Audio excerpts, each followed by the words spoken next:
سلام عرض کرتا ہوں آپ سب کی خدمت میں۔ الیکشن کمیشن نے لوکل گورنمنٹ کی نئی حلقہ بندیوں میں سیاسی جماعتوں، عوام اور ماہرین کو اعتماد میں نہیں لیا۔ نئی حلقہ بندیاں عوامی فلاح و بہبود اور مفاد عامہ کے برخلاف ہیں اور نئی حلقہ بندیوں سے عوام کے مسائل اور مشکلات میں مزید اضافہ ہوگا۔ نئی حلقہ بندیوں میں سابقہ 3 یا 4 حلقوں کو ملا کر ایک حلقہ بنایا گیا ہے، جس سے عوام کی رسائی کونسلرز تک بہت مشکل ہو جائے گی۔ ظاہر ہے جب ایک حلقہ تھا تب کونسلرز تک عوام کی رسائی نہیں تھی، اب اگر 3 حلقوں کو ایک حلقہ بنایا جائے گا تو مزید مشکلات بڑھیں گی، جبکہ سابقہ حلقوں کے عوام کی رسائی سابقہ کونسلر حضرات سے پہلے سے ہی مشکل تھی اور سابقہ کونسلرز بھی اپنے حلقوں کے گنجان آباد ہونے اور علاقہ وسیع ہونے کی وجہ سے عوامی مسائل پر توجہ دینے سے قاصر تھے۔ لہٰذا حالیہ نئی حلقہ بندیوں میں آبادی میں مزید اضافے اور علاقہ زیادہ وسیع ہونے کی وجہ سے نئے کونسلرز کے لیے حلقے کے مسائل حل کرنا تقریباً ناممکن ہو جائے گا۔ نئی حلقہ بندیوں میں صوبے کے خد و خال کو نظر انداز کیا گیا ہے، جس سے کوئٹہ شہر کے عوام کے درمیان اختلافات، انتشار اور نفرتوں کو ہوا ملے گی۔ مندرجہ بالا وجوہات کی بنا پر بلدیاتی نظام اپنی افادیت اور مقصد ہی کھو بیٹھے گی اور نئی حلقہ بندیوں کے تحت بلدیاتی انتخابات کرانا ممکن ہی نہیں۔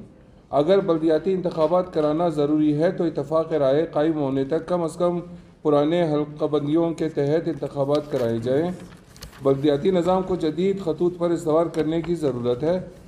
لوکل گورنمنٹ اور بلدیاتی نظام جمہوریت کی بنیاد ہے، لیکن افسوس کے ساتھ کہنا پڑتا ہے کہ جمہوری حکومتوں کے دور میں بلدیاتی نظام پر توجہ نہیں دی جاتی، بلکہ ایسا محسوس ہوتا ہے کہ وطن عزیز میں آنے والی ہر جمہوری حکومت اختیارات اور فنڈز کی نچلی سطح پر منتقلی کے خوف سے بلدیاتی نظام سے گریزا رہی ہے ہمیشہ۔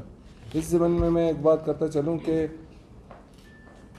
کونسلرز کو تنخواہ کتنی ملتی ہے، ان کے اختیارات کتنے ہیں، اگرچہ آئین میں ہر چیز مشخص ہے، لیکن اپنے 5 سالہ جب اسمبلی کا ممبر تھا میں اور پھر وزارت بھی ملی، ہمیشہ اسمبلی کے فلور سے میں نے کونسلرز کے حقوق کے لیے بات کی اور میں نے ہمیشہ فنڈز کے حوالے سے کونسلر حضرات کو فنڈز کی بروقت فراہمی کے حوالے سے بات کی، ان کی تنخواہوں کے مراعات کے حوالے سے بات کی، لیکن نہ ان کو مراعات دی گئیں، نہ ہی ان کی کوئی سنوائی ہوئی۔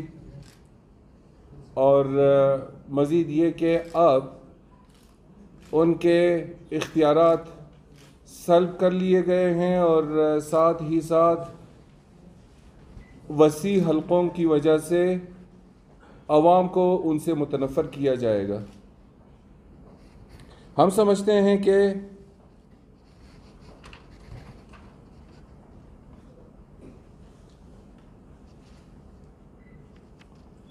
پہلے سے موجود اس نظام میں مزید بگاڑ پیدا کر کے اسے مزید کمزور بنا دیتی ہے اور پھر سارا ملبہ الیکشن کمیشن پر ڈال کر اپنا دامن چھڑا لیتی ہے ہر حکومت۔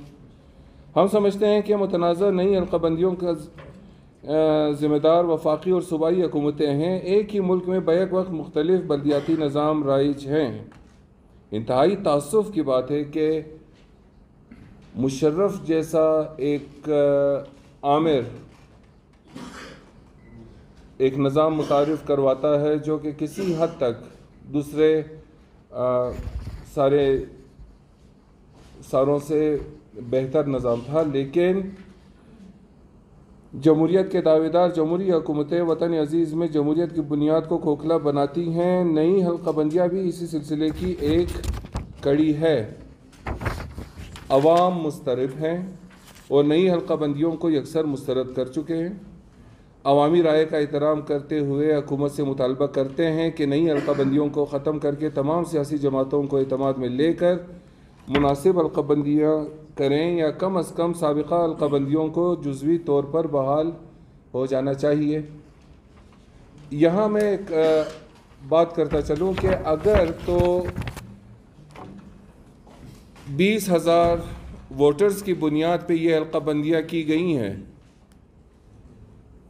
صرف ووٹرز کے مسائل ہوتے ہیں یا نہیں ان سے جڑے ان کے خاندان کے افراد بھی وہاں ہوتے ہیں اسی کانسٹیچوئنسی میں. اب اگر 20,000 ووٹرز ہیں کسی کانسٹیچوئنسی میں، وہاں 18 سال سے کم عمر کے لوگ بھی تو ہیں. مثلا ایک کلیہ اگر ہم فرض کیے لیتے ہیں کہ جہاں ایک خاندان میں میاں بیوی 4 بچے تو ہیں کم از کم، تو اس حوالے سے ایک حلقے میں اگر 20,000 ووٹرز ہیں تو وہاں کانسٹیچوئنسی میں لوگوں کی تعداد 60,000 سے زیادہ ہے، بلکہ شاید 80,000 تک لوگوں کی تعداد ہو. یہ کہاں کا انصاف ہے کہ صوبائی اسمبلی کی نشست پر 5,000 سے لے کر 8,000 ووٹ لے کر ایک بندہ جا کے صوبائی اسمبلی میں بیٹھتا ہے، اور کونسلرز کے لیے اب نئی حلقہ بندیوں میں 10 سے 15,000 ووٹ. یہ تو سراسر ناانصافی ہے. لاجک ہی نہیں بنتی اس چیز کی نا، کہ صوبائی اسمبلی میں ایک بندہ 5,000 ووٹ لے کے بیٹھا ہوا ہے اور کونسلر 10,000 ووٹ لے کر بھی شاید کامیاب نہ ہو. تو دس از ریڈیکولس. ہم اس چیز کے خلاف ہیں. پہلے سے ہی ایک کونسلر کو جتنا فنڈ ملتا تھا اس ایک حلقے تک اس کی رسائی نہیں تھی. میں خود جب MP A تھا، کونسلر حضرات تشریف لاتے تھے اپنے مسائل لے کے کہ ان کی کانسٹیچوئنسیز میں کیا کیا مسائل تھے. اب اگر ایک کونسلر MP A کی مدد سے بھی اپنے علاقے کے مسائل حل کرنے میں کامیاب نہیں ہوتا تھا تو 3 حلقوں کو وہ کیسے کنٹرول کر پائے گا؟ 3 حلقوں کے عوام کیسے ایک کونسلر کے پیچھے بھاگتی رہے گی؟